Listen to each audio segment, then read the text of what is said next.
শুরু হয়েছে জাতীয় আলোকচিত্র প্রদর্শনী F11 সি শার্প সিজন 2 এর প্রথম পর্ব। ইন্ডিপেন্ডেন্ট ইউনিভার্সিটি বাংলাদেশের ফটোগ্রাফি ক্লাবের উদ্যোগে বিশ্ববিদ্যালয় ক্যাম্পাসে প্রদর্শনী চলবে 3 দিন। দেশের বিভিন্ন প্রান্ত থেকে আসা প্রতিভাবান আলোকচিত্রীরা এই আয়োজনে অংশ নিয়েছেন।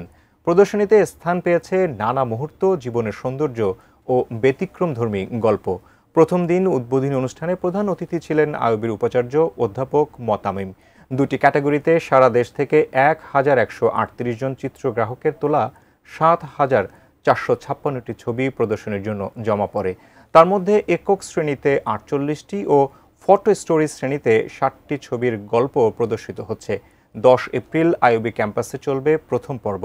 এরপর ১১ থেকে ১২ এপ্রিল জাতীয় শিল্পকলা একাডেমিতে চলবে দ্বিতীয় পর্ব। ১৮ এপ্রিল হোটেল ইন্টারকন্টিনেন্টালে অনুষ্ঠিত হবে প্রদর্শনীর তৃতীয় পর্ব। সব পর্বই সবার জন্য উন্মুক্ত রাখা হয়েছে। আগামী ২০ এপ্রিল আইইউবিতে অনুষ্ঠিত হবে সমাপনী অনুষ্ঠান।